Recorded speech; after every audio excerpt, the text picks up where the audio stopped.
Tonight, we're following several major stories as we come on the air. Here at the border, authorities struggling to keep up with the surge of migrants, plus that bombshell news about Senator Bob Menendez and the calls for him to resign from within his own party. The New Jersey Democrat indicted on federal bribery and corruption charges, accused of taking cash, gold, cars, and other expensive gifts in exchange for helping the Egyptian government and 3 businessmen. Tonight, the Democratic governor of New Jersey calling on Menendez to resign immediately, saying the allegations against him are deeply disturbing. What we're hearing from the senator tonight. Also, the growing crisis here in Eagle Pass, Texas. Our cameras capturing the seemingly endless stream of migrants pouring across the border. Some of them riding on top of train cars, trying to get into the U.S. any way they can. Tonight, why the asylum seekers we've met tell us a glitchy app has prevented them from entering this country legally. Tropical storm takes aim. Millions on alert tonight as a powerful system gains strength in the Atlantic. Residents urged to prepare for heavy rains, life-threatening floods, and even tornadoes. From the Carolinas up through New England, Bill Karen standing by with the latest track. Escalating strike. United Auto Workers now picketing from coast to coast, striking at Big 3 plants across 20 states. Where negotiations stand tonight and how soon this work stoppage could start to affect supply. And what President Biden said late today about visiting those picket lines. Plus the dramatic 911 call from the pilot who ejected from that F-35 and landed in a backyard. What he and the homeowner told a baffled emergency dispatcher. You'll hear it all here. And a shocking discovery inside of a New York City daycare where a 1-year-old died from suspected fentanyl exposure. The NYPD finding a trapdoor in the floor. The bags of drugs that were stashed inside. A special edition of Top Story starts right now.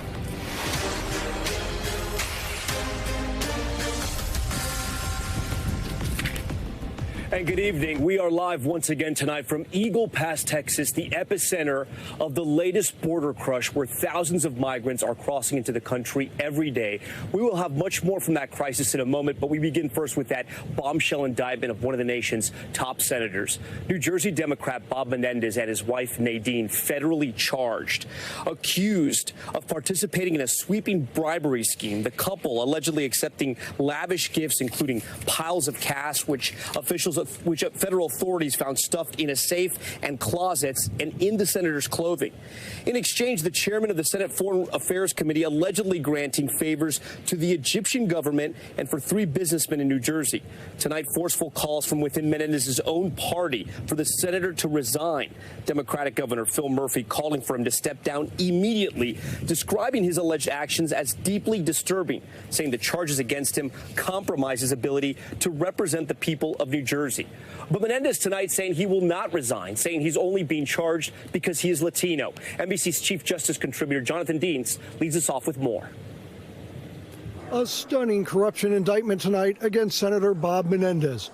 Prosecutors laying out what they say was a wide-ranging bribery scheme by the New Jersey Democrat, saying he and his wife accepted gold bars, piles of cash, and a Mercedes-Benz, all in an illegal effort to help 3 businessmen and Egyptian officials. The senator and his wife accepted hundreds of thousands of dollars of bribes in exchange for Senator Menendez using his power and influence to protect and to enrich those businessmen and to benefit the government of Egypt. One of those businessmen, Fred Davies, is an admitted fraudster who allegedly paid Menendez and his wife with these gold bars. After getting the gold, the indictment says Menendez went online to search how much is 1 kilo of gold worth. These 3 kilograms together are worth approximately $150,000. During a search of Menendez's home, prosecutors say they found $480,000 in cash, including these envelopes stuffed into one of his suits. More hidden in a safe and in closets. According to the indictment, Senator Menendez also abused his powerful position as chairman of the Senate Foreign Relations Committee. Senator Menendez allegedly provided sensitive, non-public U.S. government information to Egyptian officials. Senator Menendez and his wife both deny wrongdoing, saying forces behind the scenes are trying to silence him with false claims. There's been an active smear campaign of anonymous sources. The excesses of these prosecutors is apparent. They have misrepresented the normal work of a congressional office, attacked my wife for the long-standing friendships she had before she and I even met. While many Democrats are remaining silent, tonight, New Jersey's governor saying the allegations are deeply disturbing and calling on Menendez to immediately resign. Senator Menendez has stepped down as chair of the Foreign Relations Committee, but has said he will stay in office as he fights the charges. All the defendants expected to appear in federal court in Manhattan on Wednesday. Defense lawyers say they will plead not guilty and fight the corruption charges. Tom? Jonathan Deans leading us off tonight. Jonathan, we appreciate your reporting. For more on the legal fallout for Senator Menendez, I want to bring in NBC News legal analyst Angela Senadella. Angela, thank you for being here tonight on Friday. How strong is the case laid out in this indictment against Senator Menendez? Tom, this case is very strong. There's the depth of detail. There's the breadth of charges. But really, it comes down to me, the chronology of the timing, the precision of the timing. And that's because the hardest part of these corruption cases comes down to proving quid pro quo. Were the services exactly exchanged for the payment that was received? And here we saw so much about timing. We saw closed-door dealings, meetings between the senator and his wife, the middleman, with no staff involved. Then the next day, he's sending a message saying, I approve this arms deal. We saw similar situations with his wife, as alleged, receiving payments right after deals go through. So the timing, and also that these are 3 different bribery areas. This isn't just about Egypt. This is against 3 different co-defendants, 2 getting involved in criminal deals, trying to get them dismissed or removed, and then the 3rd with Egypt. So this is sprawling. It's a big deal. I don't see a lot of holes in the prosecution. Angela, explain why prosecutors zeroed in on some of the evidence you mentioned here. Listen, some people, they do buy gold bars. Some people like to hide cash inside of their clothes or around their homes. People buy Mercedes-Benz. But what is it about those 3 pieces of evidence that really stood out to you? Well, it's that they didn't buy them themselves. So I'm not certain why they didn't realize these gold bars didn't have serial numbers on them that could be traced back to this criminal, this middleman. So she alleged when she went to try to sell 2 of these gold bars that these were just a gift from her wife. Similarly, the cash we saw, the cash had DNA on there of this middleman and of his driver. And also the car wasn't paid by herself. The car was again paid by a middleman. So these are exchanges. These aren't just purchases or things you find around a home. You know, Angela, you just mentioned that sort of key piece of evidence for me, but I'm not a lawyer, but it was that DNA. I want to put this up on the screen for our viewers here because I want to explain it to them. From the indictment, it reads over $480,000 in cash, much of it stuffed into envelopes and hidden in clothing, closets, and a safe was discovered in the home, along with over $70,000 in Nadine Menendez's safe deposit box. Some of the envelopes contained the fingerprints and or the DNA of Davies, one of the businessmen charged with bribing Menendez or his driver. Angela, that seems pretty incredible. Is this standard investigative procedure to try to pull DNA off things like gold bars and cash and envelopes? It's so thorough, and they are really building a serious case here. I mean, this cash, you're right. People can keep cash in their home. But when you link it directly to Davies, you link it to a criminal in whose prosecution this man tried to get involved in, that is just damning. And also, beyond the physical evidence that you showed, there's also a trove of digital evidence. You see text messages, emails, encrypted communications between largely his wife, but also with him as well and these Egyptian officials, these middlemen. So all of it is being tied together. The prosecution is being extremely thorough here. Okay, Angela, finally, you have spouses being tried, federally indicted together. What usually happens in this case? Because you got to think there's a possibility one could flip on the other. So I am certain that the investigators were trying to manipulate that, because for him, there's just a small level of plausible deniability, given that most of the payments really went to her. So the payments went to her bank account. The car was purchased in her name. All those text messages are from her complaining about things like I wasn't paid for this, or where's my money? Oh, it's Christmas now in January when she gets the money. So she almost has the worst evidence against her. But who do prosecutors really want? Do they want her or do they want him? So I'm certain the investigators approached her and said, you know, if you cooperate with us, it is possible that you could be free. But, you know, you never know how these spouses work. How strong is their marriage? This will be the test, Tom. All right, Angela Senadella for us tonight here on Top Story. Angela, thank you for that. We now turn to the growing crisis here in Eagle Pass, Texas, where there is no let-up in the number of migrants illegally crossing the southern border. Many packing freight trains, as officials tell NBC News. Most are now being released into the U.S. I spoke with some of those migrants today.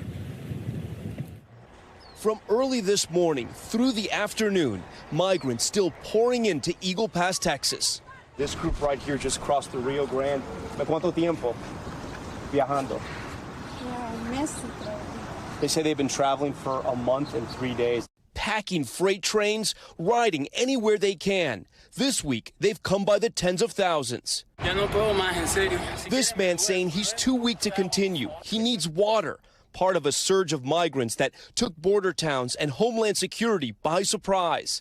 In just the last 24 hours, there were 8,200 illegal crossings over the southern border, 2,600 in Eagle Pass alone. How many of you guys rode the train? ¿Cuántos de ustedes estaban en el tren? Everybody rode the train. The train was full. The train estaba lleno de inmigrantes. 1,000 people. The trains were full, they tell me. Enrique Barrios was one of them. He tells me you had to hold on tight because if you fall, you die. You heard rumors that they were letting you in from here. Tú oíste rumores que te iban a dejar entrar por aquí. Que estaban dejando cruzar. He says word spread that people were crossing through Eagle Pass. Most of the migrants we've encountered in this wave are Venezuelan men. You felt there's no future in Venezuela. No hay futuro en Venezuela. No, para levantarte no hay futuro en Venezuela. La verdad no hay futuro. Por eso todos emigramos y por eso yo emigré. Tengo 2 hijos y quiero darle pues una buena estabilidad económica, ¿sí me entiende? Darle de todo. This man tells me he tried following the new rules, using the Biden administration's app, CBP-1, to apply for asylum, but the app crashed. So the CBP-1 app, you tried to use it, it didn't work? Nos todos aplicamos, todos intentamos aplicar, hicimos el registro como tal, pero luego de 2 o 3 meses empezaba a arrojar muchos errores que no se podía pedir la cita. This, as NBC News has learned, most migrants who have crossed illegally since those new rules were put into effect in May have been processed, then released into the U.S., not deported. The Border Patrol Union says just in September, more than 100,000 migrants have been released into the U.S. The Biden administration sending 800 military personnel to help process new arrivals, but local leaders say they need a different type of assistance. That doesn't help. They need to surge immigration judges, and people need to get their cases heard in days, not years. And this weekend, DHS Secretary Alejandro Mayorkas will meet with Honduras' president on the border in McAllen, Texas, to discuss, quote, reducing irregular migration and highlight lawful pathways as an alternative to smugglers. So far this week, just this week, at least 40,000 migrants have crossed illegally. For a closer look at some of the numbers and what we're seeing here at the border, I want to bring in NBC News Homeland Security reporter Julia Ainsley. Julia, thanks so much for joining us tonight here live on Top Story. So I mentioned Secretary Mayorkas. He'll be down on the border tomorrow with the president of Honduras. What is your understanding about how this meeting sort of came about, and what are they hoping to accomplish? Well, we know that this has been a long partnership. The president of Honduras and at least with the United States, with the Biden administration, it's been a close partnership. What they're trying to do is get countries like Honduras to encourage people to apply for lawful pathways within their countries and to do more to interdict migrants that are crossing through Honduras from countries like Venezuela on their way to the United States. But I think that there's a big point of criticism that Secretary Mayorkas will get tomorrow, and that's the location of this meeting. Tom, you're in Eagle Pass for a reason. That is the epicenter of this surge. They're going to McAllen, Texas. Even though the numbers in McAllen and the whole Rio Grande Valley area are high right now, it's an area that has a lot of resources, a lot of Border Patrol agents, and a lot of shelters who can take in those migrants, unlike the small communities around Eagle Pass and the Del Rio part of Texas. So he's basically going to a quieter area of the border to stand up and make these statements. And I think he'll get some pushback for that. It's a great point, Julia. I know you've been digging into all the stats and all the numbers, and those are so important. We shouldn't just think about them as figures of thousands of migrants. I mean, there are real trends here. What have you found as you poured through those numbers? Well, it's really staggering. You're right. 40,000 just this week. Another thing is I have to just point out that these are numbers I have to get, and we all have to get by talking to people who will give this to us on background. They're not even supposed to be handing this out. The only publicly available information DHS has provided goes back to July, Tom. And of course, this is something we want to be able to cover in depth. So I'll just caveat that. The main thing that stands out to me is how still the majority of migrants who come are released with a notice to appear in court. They're not sent back across the border through a process called expedited removal. That was the big threat that this administration had at the end of Title 42 in mid-May when those COVID-19 restrictions were expiring. They wanted to send a message that it will still be very hard to cross the border, even with those restrictions lifted. You have to meet a number of criteria to even apply for asylum here. But the problem, I'm told, is that they don't have enough asylum officers to go down and adjudicate that and decide who could qualify and who doesn't. So when they get overwhelmed like this, they start releasing more and more migrants. And the numbers so far are bearing that out. And I want to hone in on that point, Julia, because that's a major point here. That's the problem the Border Patrol Union had as well. So essentially, all these migrants are coming over. There are new rules in effect, but most of them are just being released into the U.S., and that's why we're seeing the scenes in New York, Chicago, other cities all across America. Yeah, and I have to point out that they do a screening at first to figure out if someone might be on the terrorism watch list or have a criminal history. So CBP will often tell us that people who are being released should be safe in these communities based on the screening that they've done. But yes, the majority are released, and it sends a message to someone back home who's considering whether or not they should make this journey, if it's worth it. But because of these asylum restrictions and because of how hard it is to actually prove a case in immigration courts, the majority of these people are released with court dates, but they will never actually be granted full asylum. So you're increasing the population of people in this country who are living here without a legal right to be here and to get work. And that could increase the underground economies and also lead to a lot of exploitation of these people, Tom.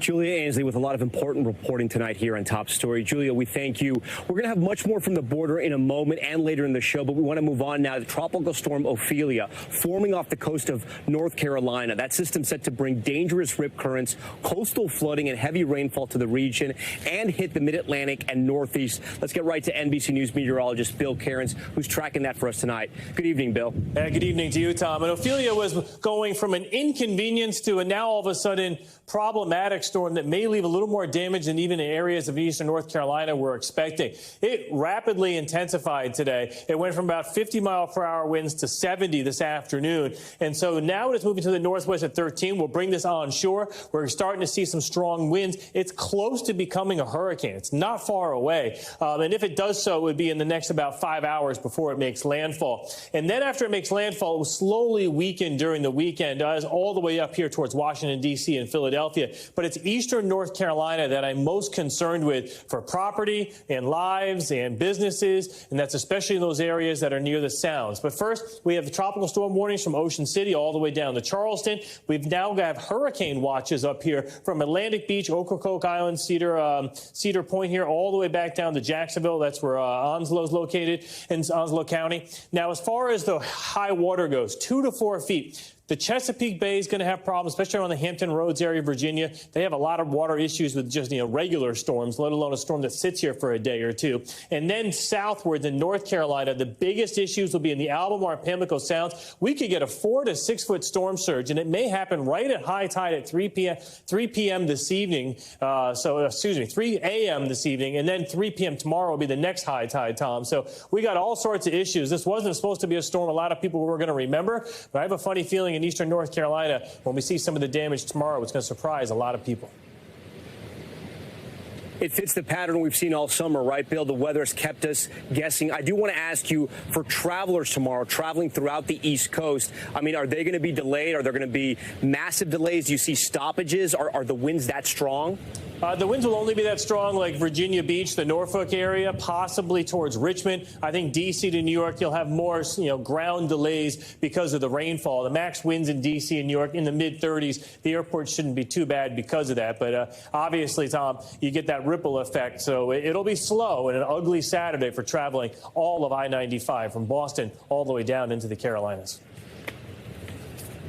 Okay, Bill Cairns, I know you and your team are going to stay on top of it throughout the weekend. We thank you for that. Next tonight, a just-released 911 call is stunning. It reveals the new details about the minutes after that pilot ejected from that F-35 plane. You may remember we covered this breaking news story earlier this week. The plane, a jet, had just suddenly disappeared. The pilot made it out alive. Wait till you hear this call. NBC's Blaine Alexander with that call and the story. As a $100 million military fighter jet tore unmanned through the South Carolina sky, tonight, for the first time, we're hearing from its pilot in a 911 call moments after he parachuted to safety. We have a military jet crash. I'm the pilot. We need to get rescue rolling. The 47-year-old pilot was flying an F-35 Sunday, but had to eject, landing in the backyard of a North Charleston home where a stunned homeowner called 911. I guess we got a pilot at our house, and he says he got ejected. So he ejected from the plane. So we just see if we could get some ambulance, please.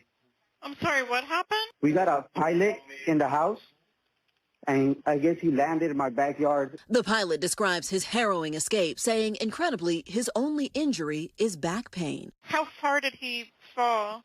I was at 2,000 feet. And what caused the fall? An aircraft failure. He urgently tells the dispatcher the plane is likely going down. I'm not sure where the airplane is. It would have crash landed somewhere. I ejected. I understand, sir. It was ultimately found some 80 miles away after crashing into a field. Officials have not said what went wrong, but just this week, the Government Accountability Office released a report on the F-35 program, saying the fleet's mission-capable rate was about 55%, consistently failing to meet performance goals. It comes after this stunning crash landing last December in Texas, where an F-35 pilot had to eject on the runway. And officials say the investigation into this latest crash will take several months. Tom?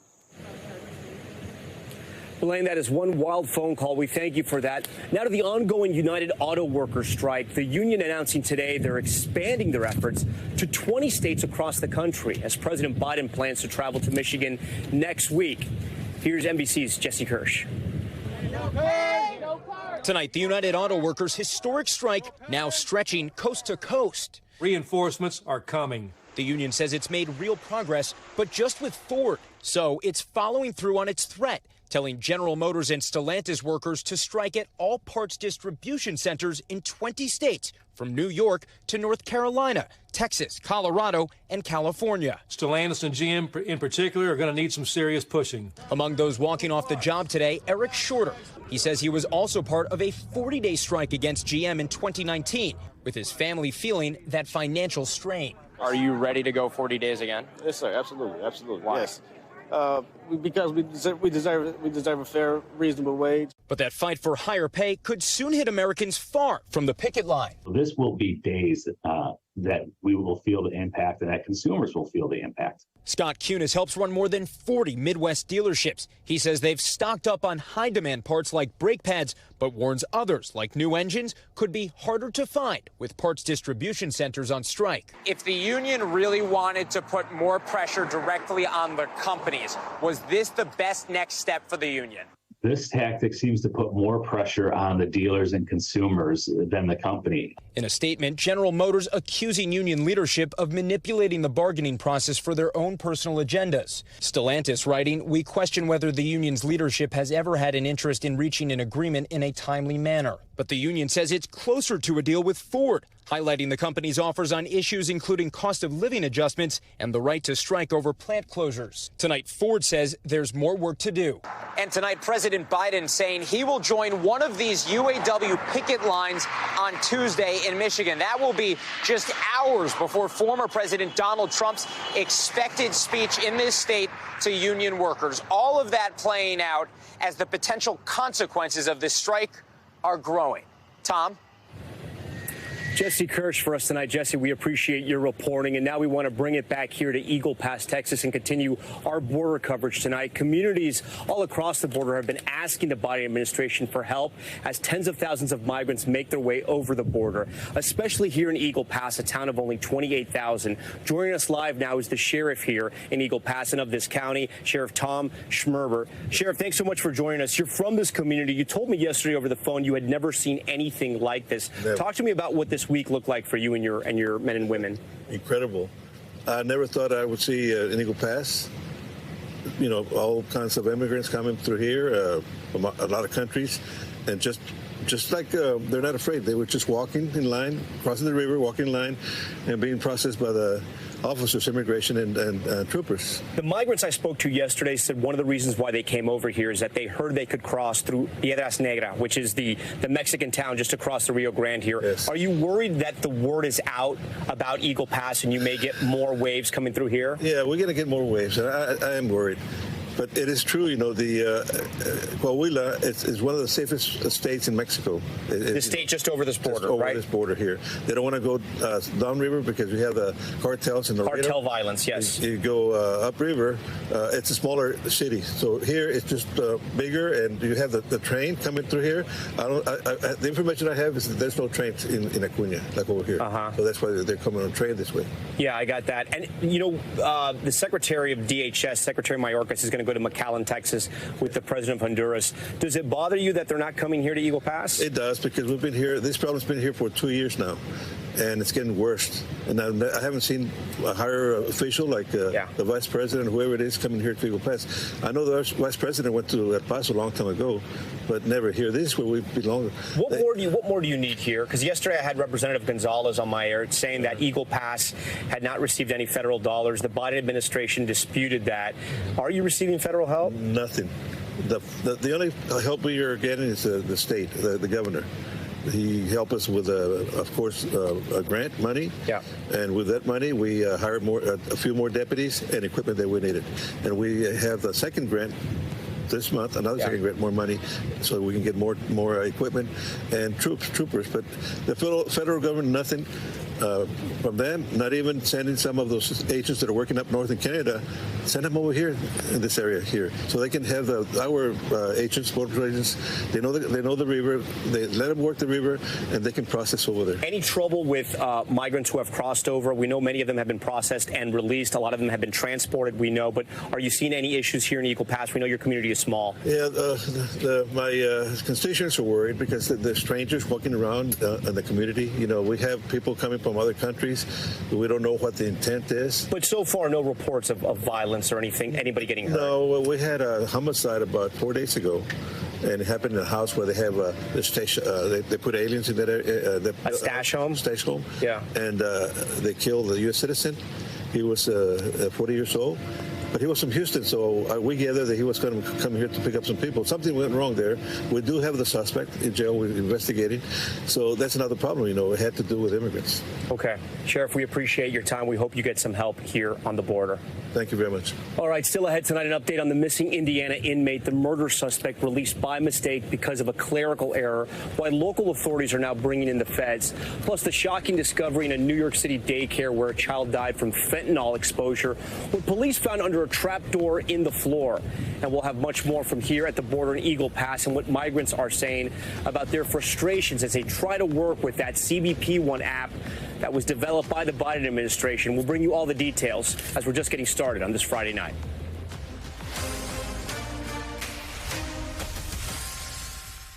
And we're back now with that new discovery in the child overdose death at a Bronx daycare. Investigators returning to the daycare and uncovering a trapdoor filled with drugs. NBC's Valerie Castro has the troubling details.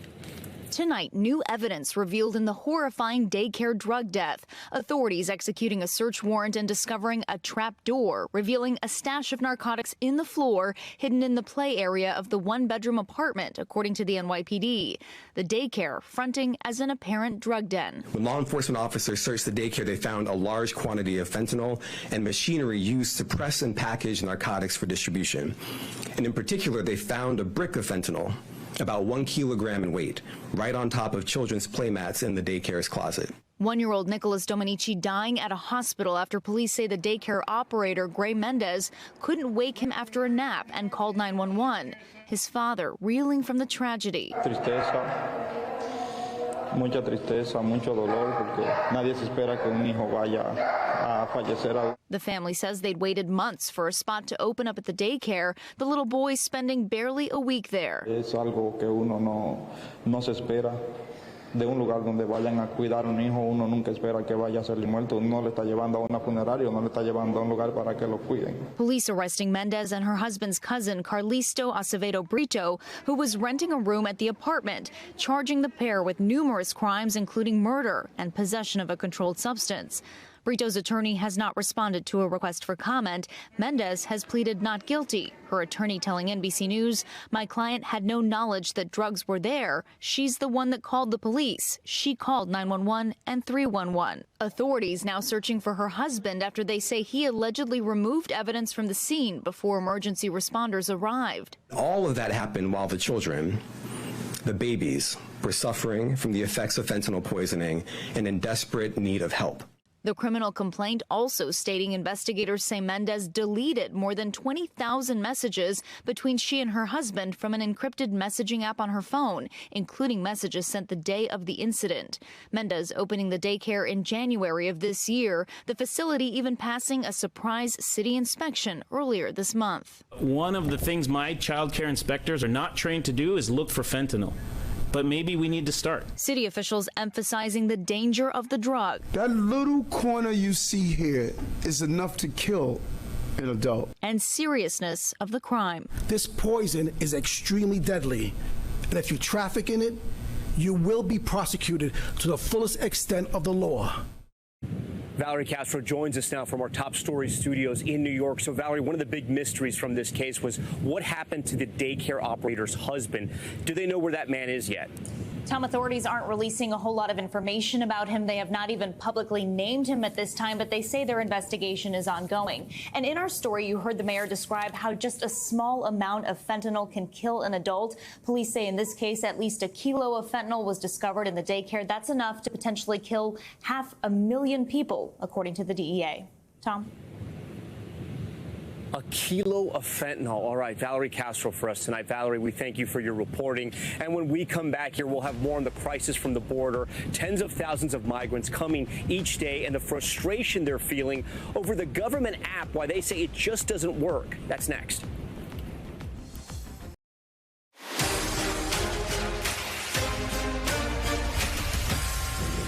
Welcome back to Top Story. We now want to return to our coverage here at the border and the crisis that has been unfolding. Tens of thousands of migrants making their way into the Del Rio sector in just the last 24 hours. That's where we are here in Eagle Pass, Texas. So what's driving this latest wave? It's a question we've been asking migrants, and our reporters have been trying to figure out as well. Guad Venegas has been down here, part of our reporting team for NBC News. Guad, the first question I want to ask you is that we both heard the same thing from some of these migrants. They were very frustrated with the CBP1 app. They were trying to stay in Mexico. They were trying to follow the rules. They got frustrated with the app, and then they decided just to cross over illegally. Why is the app so frustrating for them? Well, the migrants I've spoken to have actually shown me how they use the app, Tom. And some of them say it's buggy, it crashes, and it's difficult to get through the process. But even if they get through the process, eventually they want to find an appointment. But it's virtually impossible to get that many appointments for the number of migrants that are arriving. So even if we had the perfect app, where would you find that many appointments for the thousands that are attempting to come into the United States and go through the app? And to remind our viewers, that was the new rule implemented by the Biden administration. Essentially, once Title 42 ended, people had to apply for asylum in another country before coming here, before asking for asylum here. They have to do it on the app, but at least one migrant told me the app only works about 40% of the time. Right. They say it freezes, but eventually the goal of the app is to get them an appointment. And with an appointment, they can then go to a port of entry and go through the process the way the government has designed it. Legally. But it's just too difficult because of the large number. And too many people coming. Too many people coming. And so you were talking to migrants about their journey over here. We focus a lot on the trains because we've seen those incredible images, hundreds of migrants holding on to any part of the train they can to make it close to the border. But you're also hearing stories of people just walking, taking buses, getting here any way they can.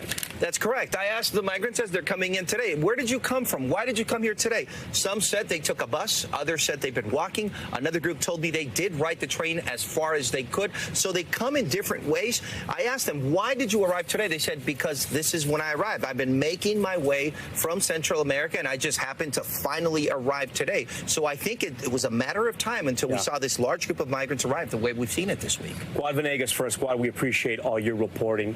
For more of today's headlines, what's happening across the country and around the world, I want to send it over to my friend Keir Simmons, who's anchoring Top Story from our New York studios tonight. Keir, good evening.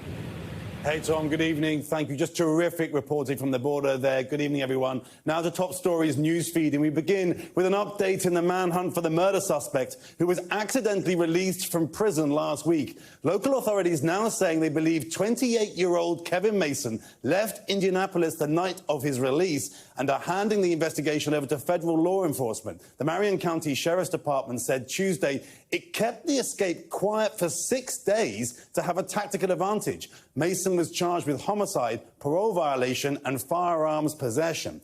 An incredibly close call on the side of a Detroit highway. Dash cam video, take a look at this, showing the moment an SUV crashed into the Michigan State Police car while the officer was conducting a traffic stop. Authorities say the trooper, the two people involved in the stop and the driver of the SUV were taken to the hospital, but everyone is expected to be okay. Police believe the driver may have been impaired and requested a warrant. And Amazon Prime Video, the latest streaming service to add advertisements to its platform. The company saying it will start showing commercials in the US in early 2024, with other countries to follow. Customers who don't want ads will have to pay an additional $2.99. Amazon says the change is necessary to continue investing in its content.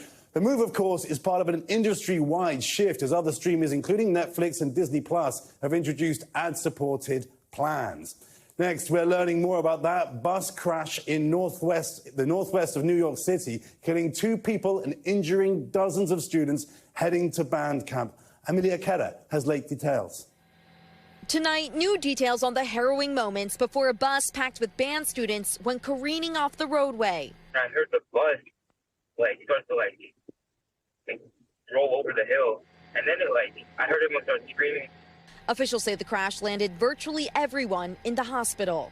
The kid next to me was covered in blood. Farmingdale High School's beloved band director, Gina Pelletieri, died, along with her close friend, 77-year-old Beatrice Ferrari. Her daughter says the retired teacher chaperoned the trip for 3 decades.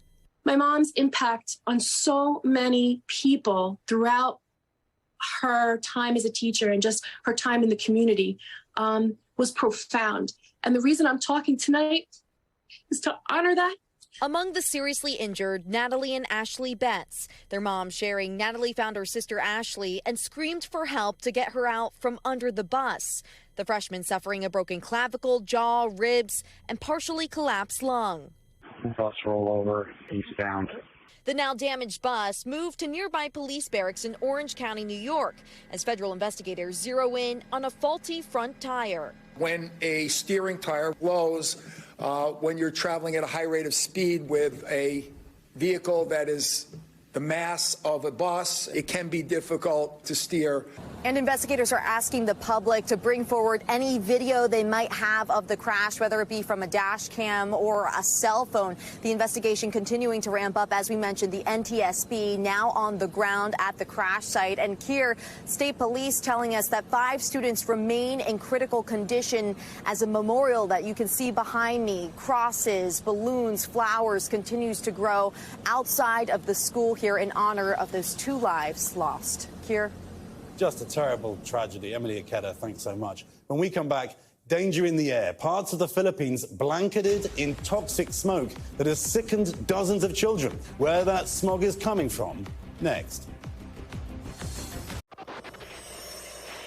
Back now with Top Stories Global Watch, and we begin with an attack on Russian-occupied Crimea. Video showing plumes of smoke rising from the Black Sea Fleet headquarters after Ukrainian missiles struck a main building. At least 1 service member reported missing. The Crimean Peninsula, which was annexed in 2014, has been a frequent target of attacks since the start of the war. And officials in the Philippines issuing an urgent health warning over volcanic smog. A volcano near Manila spewing toxic gases, blanketing the capital city in a cloud of smog. Authorities forced to shut down local schools after at least 58 students reported difficulty breathing. Officials are urging people to stay indoors.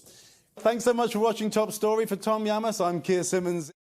Thanks for watching. Stay updated about breaking news and top stories on the NBC News app or follow us on social media.